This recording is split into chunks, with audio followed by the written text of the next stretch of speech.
Welcome back to another segment of Behind the Scenes of the Waltons. Today I'm going to be speaking about another episode from season 6. This is episode 21, The Revelation. The Revelation was written by D.C. Fontana and Richard Fontana and directed by Gwen Arner.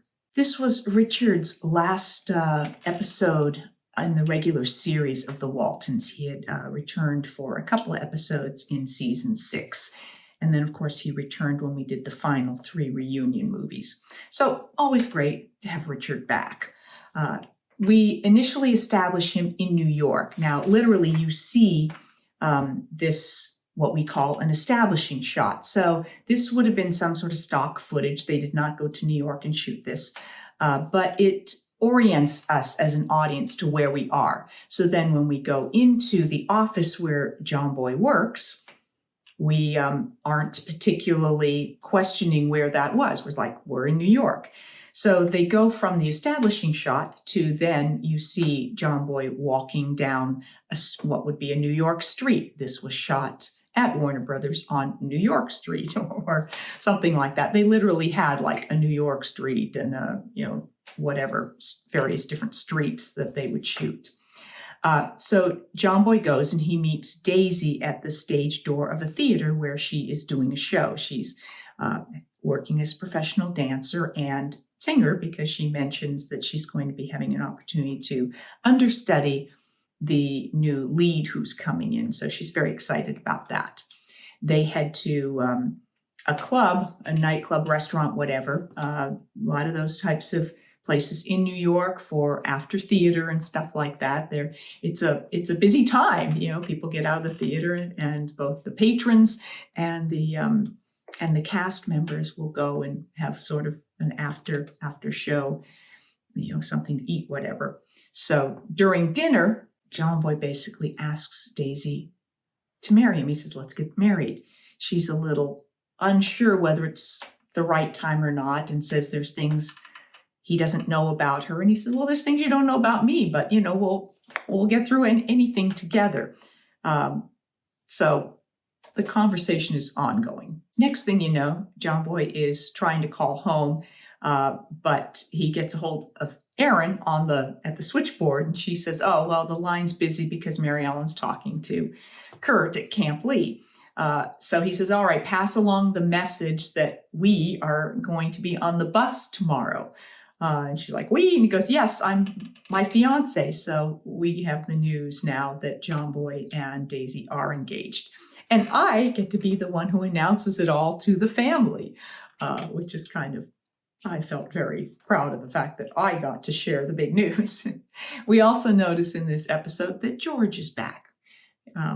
So Steve Shaw was back to do another episode as Cammie's beau, his little and friend George. Olivia is surprised and a little taken aback by finding out that John Boy and Daisy are engaged. She's not completely convinced. I don't entirely know why, but I think she feels she doesn't really know her well, and perhaps because she has these aspirations to be a performer. Maybe she's a little concerned that she's not ready for marriage, that she might be more interested in pursuing her career.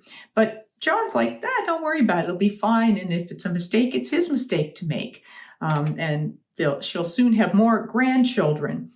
I found it interesting here as they're walking towards the house that you see Michael put her hand sort of behind Ralph's back to sort of put it on his shoulder. But before she does, she makes some little hand motion.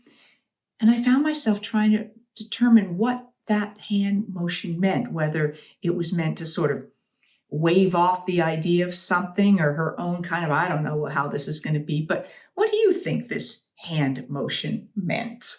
Ike and Corbeth have joined the Waltons for dinner, and Corbeth just can't help but be judgmental about everything, about potentially John Boy getting married and who is this woman, and the food is plain but satisfying. Anyway, she's just picking at Olivia, and Olivia is just kind of like always expects it from Corbeth. Back in New York at work, John Boy's boss calls him into the office to let him know that an opportunity has opened up and he would like John Boy to go to London to basically be a reporter correspondent for the Stars and Stripes. John Boy is very torn because this is like a dream opportunity to go to London and do that, but he just got engaged, and what would that mean for him and Daisy? And so he's like, let me think about it. Grandpa and John go to pick up John Boy and Daisy at the bus station, take them back to the house. That evening, we're on the front porch, and they're getting to know Daisy a bit, and they ask about her family coming to the wedding, and she's a little evasive about it all and about her relationship with her mom. But she does, as they're planning the wedding, say she doesn't have anyone to give her away, and basically asks Grandpa if he would do the honors for her, which of course Grandpa says he will. Jim Bob has asked Daddy if he's going to have a man-to-man talk with John Boy, and he's like, I don't know, do we need to? And so smiling, they go, yeah, sure, we're going to have this chat.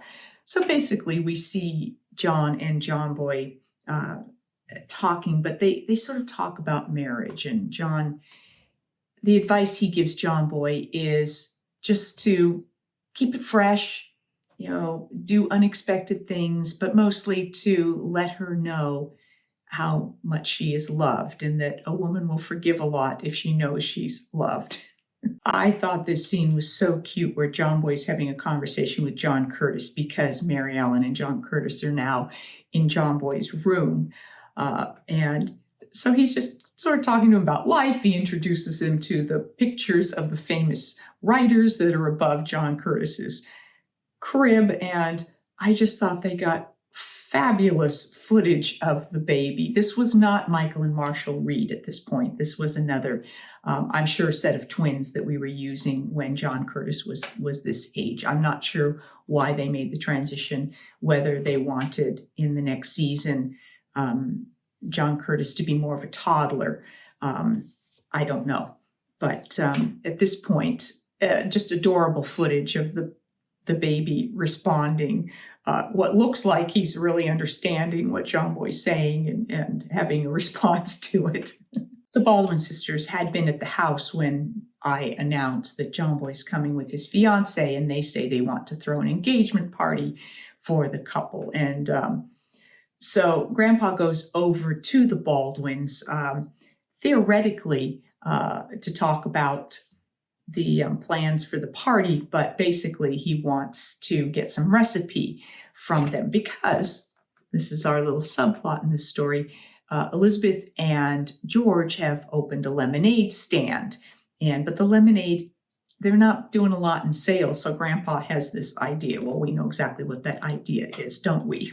At the lemonade stand, Grandpa does a taste test on the lemonade, says that the pink lemonade is just a little sour and they should go get a little more sugar to put in it, and that they'll drop the price of that to 4 cents, and that'll be a special for women and children. And then while they're in the store getting some sugar, he pours some recipe into the regular lemonade, and just then tells them to make sure that the regular lemonade with the recipe is for the men, and that the pink lemonade is for the women and children. John Boy talks with Mom and Daddy and basically says that he wants to see if he can bring Daisy and her mom back together, that her mom is very close by, and he thinks that it would be a shame for her not to be present at the wedding. We see shortly after that, I come into the kitchen where Daisy is, and I have John Curtis, and he's not happy. He's cutting a tooth, and I just talked to Daisy about how much I love being a mom, that I wasn't sure about it, but that it's the best thing ever, and I wouldn't, even on a bad day, wouldn't trade it for anything. And I think most moms feel that way. John Boy does go to see Daisy's mom, and in the conversation, she won't say what the issue was and what the disagreement was about, what broke their relationship. But she does tell John Boy that she would like to see Daisy if Daisy is willing to see her. John Boy gets a call from his boss in New York, and basically his boss is pushing for an answer about the job in London. Daisy is overhearing this conversation, not that it's secret, but John Boy basically tells his boss that if he needs an answer right now, unfortunately, it's going to have to be no. Convincing Daisy that she should go talk to her mom, John Boy takes her over there. She says she wants to go in alone, and she does go in, and she talks to her mom. And a little girl comes in, Melissa, who's about 3 years old. And Daisy basically breaks down with her mom and is very, very emotional about it. And she comes back out and confesses to John Boy that she'd had a baby just before she met John Boy, and that her mama wanted her to marry the man, but Daisy just thought that that would be a big mistake. But she gave the baby up for adoption, but it turns out that Daisy's mom actually was able to prove that she was the maternal grandmother, and so she was able to adopt Melissa and has been raising her. But Daisy now wants to be part of Melissa's life. She introduces Melissa to John Boy. John Boy and Daisy, they talk, and he's like basically willing to work through this together, but Daisy feels that she wants to take some time to form this bond with Melissa, and that's going to take time, and that she needs to stay there at this point in time, and that John Boy should go to London and take that job. And she can't promise that when he gets back, she will be waiting. So it's just a very poignant, bittersweet moment there for the two of them. They love each other, but they need to go in different directions at that moment in time. John Boy calls his boss back and says if that job is still open, he will take it. And he goes and he packs, and the family sees him off at the bus depot. And this is the beginning of his next life adventure, to go to London. And then from there, as a correspondent, he goes around different parts of Europe. So it is part of his growth as a young man. Our guest actors in this episode, Ronnie Claire Edwards and Joe Conley, back as Ike and Corbett. Helen Klebe and Mary Jackson back as Miss Mamie and Miss Emily Baldwin. Deirdre Lenihan was back as Daisy. This was one of 6 episodes she did of the Waltons as Daisy.